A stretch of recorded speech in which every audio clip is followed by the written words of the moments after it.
Hi guys, so I've been watching a lot of video essays on YouTube.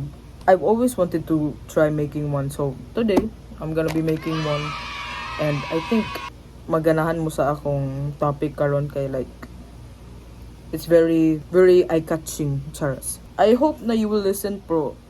If you're not, you can scroll lang gapon. So yeah, ayan. So my topic for today is modern day romance. So I wanna say na if you see me looking this way, I'm reading down my notes. Okay, I have notes for this discussion. Okay, I don't wanna blubber out some shit na dude. Because disclaimer, I am not a master of this topic, but I am a spectator. So I see it. I see it everywhere. So I have kanang three topics to tackle anang modern day love. It's the new added rules to it, the concept of situationships or hookup culture. So ayan. I hope na marag may interested mo sa conversation nato, pero if you're not, it's fine by me. You can just scroll. You can just scroll gido. So, I want to start sa new added na rules. Ano, dagan kaya akong na list. So, there is to be nonchalant, a 3-month rule. If blank wanted, blank would have. Right person, right time. Do not double text, push-pull method, olive theory, which is relevant kaysa karon. And for the plot, I want to start with the least toxic na rule, which is if blank wanted, blank should have. Because that rule can be applied, my God, to modern day love as a good rule, but it is also very I don't have a word for it. It's very bitin na rule because like dagan magid kay if and then shit na ma-happen. So for example, if blank wanted to buy me a bouquet, then they would have eventually. But no, what if wala sila money to buy a bouquet? You know, dagan kig mga ifs na inana. Oh, what if allergic mo sa flowers? Diba? What if ba? What if gid? So, unapplicable gid kay na rule. Bro, I think this rule applies if bare minimum gid atong ginapangita. Like for example na if he wanted to text you, he would have like inana bitaw na rules. It only applies to kanang basic shit. And it's very, what do you call that? Conditional. Oh, philo. It's very conditional. Oo. The next rule I want to tackle is the olive theory, which is like, it's a made-up theory dito sa How I Met Your Mother na series. If dili mo kabalo, in a relationship, na ganahan og olives, na isa, dili. And that's what makes them a perfect pair lagi daw because if the other one doesn't eat it, the other eats it. So, I think irrelevant kay need to talk about kay dili mo sa technically modern day love, but like people use it na magid to see if compatible sila with someone. Like, hala, olive theory because di siya kakaon og mushrooms sa Jollibee, inana bitaw. Then ako ganan kay kog mushrooms. It's a cute thing, pero like it fills up your delusion magid. Because in reality, dili na applicable to everything. For example, I know this is childish, but what if hala, nagbutar ko kang Lenny, then siya nagbutar kang BBM. That's what makes us compatible. Like, it doesn't make sense. Another rule na akong i-apply is right person, right time. Gadua-dua ko ani na rule. Because like, oo, this is again a very conditional na rule. So, let's just skip that one. The next rules good, kay daghan kayo. The next rules na akong ingon kay i-combine na ako sila into one because most of it is very kaning yun ang mga pinaka-applicable sa modern day romance na nakita lang yun ako karon. Sorry, itchy akong nose kay Harry kaya akong miming. Katong be nonchalant, 3-month rule, do not double text, push-pull method, and for the plot. Ano yung kay for the plot yun do? Kato na mga rules, i-combine ako to into one because it all stems man pod from to be nonchalant bitaw.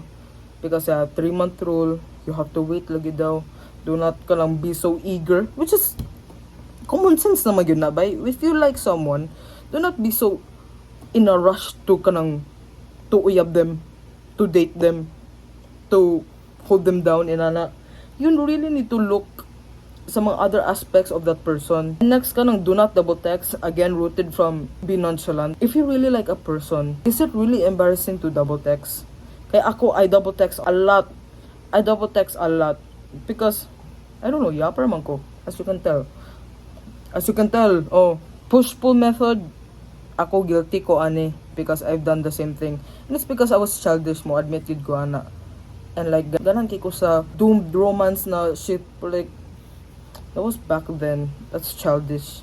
And for the plot, lugar, okay, to each his own. But like, ang for the plot, my good, you already know na you're not in it for the long run, which is ugly. Matawag pa ba ni mo nag-love? It's kinda embarrassing. For example, like, ay, giuyab raman ako to para makakuha kong lesson. Fuck you. Okay, I'm getting ahead of myself. Murag suko na kay ko. It's like, ano man yun, ang for the plot, it's very, how do I say this? Ang for the plot, my good, you know na you won't get anything.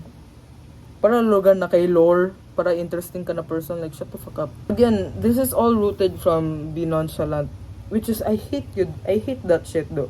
Kapag ko ga-joke-joke ko na, oh, dapat nonchalant, inana.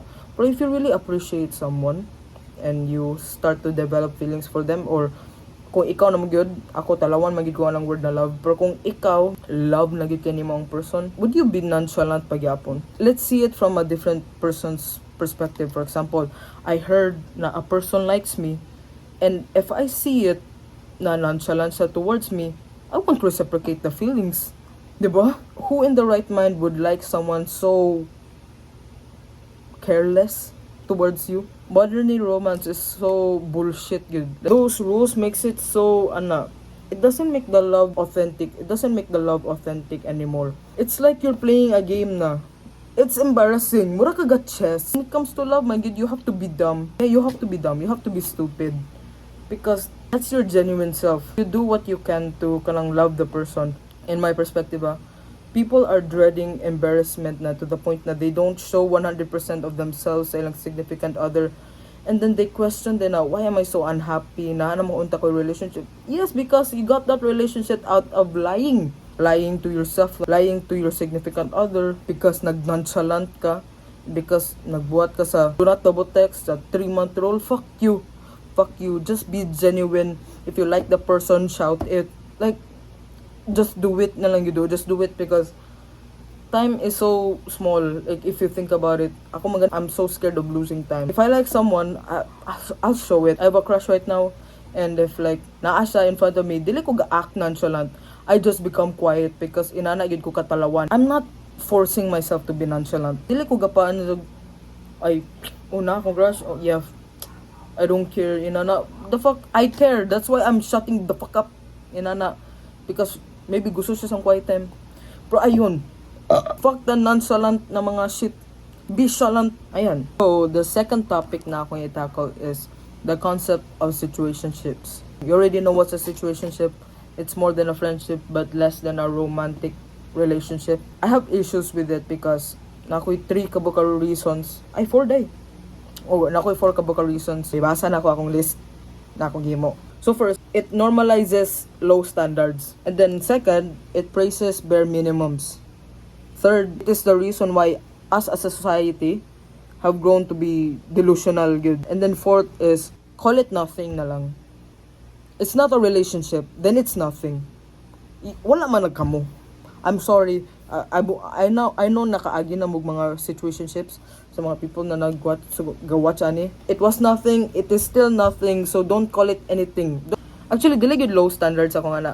Nag-ask ko sa mga people sa TG unsay synonym for half-assed. Pero kana na lang ko yun. It normalizes mga half-assed na mga shit. The reason why you stay is because of those little na mga things na inyong ginabuhat. And it's sad. Gastay mo for that because you think na it will go somewhere. It will eventually go somewhere, but it's not. Sa giingon pa ni Kuya Zach sa ako yesterday, if kami unta, edi na kami nadugay na. So walay ka lang hapit or you were so close to getting it. No.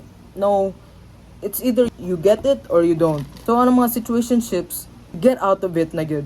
Because the connection is not gonna survive. It will not survive. Pero I don't think nice situationships nahimog relationships eventually. Because people don't call it situationships. People call it the talking stage. Diba? Since it was nothing, people call it na lang situationships. Kaya na sila ka desperate for a label. When in reality, wala yun siya anything. It's not anything. Situationships are not anything. I'm so sorry. Nakaagi naman kong situationships. And makaingon ko, they were nothing. Minds, feelings were not reciprocated. Mindsets, they. So, call it nothing na lang. It was just a one-time thing, a fling, or kung abot mga niyog years ang inyong situationship, sorry, but you wasted it. You wasted it. And if you still have so much love to offer, give it to a different person na lang. Ayaw na lang yun ka tong situationship nagakabuang mo because lipay kay mo ani na time, because nagkadal-kadal mo, because nagkiss mo. Pero sorry, it was nothing. Kung walay label, okay, sorry na gyud, wala gyud.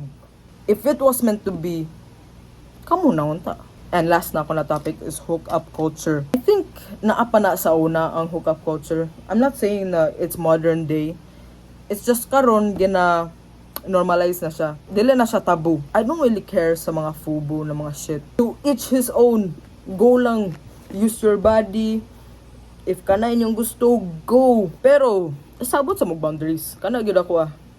Sabot sa gyud mo boundaries kay the other person might develop feelings din kana na dayon dara na magsugod ang mga utok na situationship. Dara lagi. If the mindsets were not clicked from the beginning, go na gyud. It's not gonna change. And if it will change, then good for you. Imo na lang experience.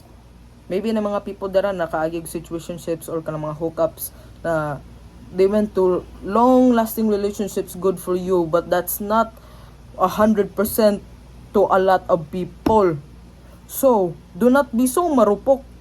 Do not be so down bad for that kanang connection ninyo. Because sa beginning gani, nagsaabot na mo boundaries, then inyong mindset, dili ka click.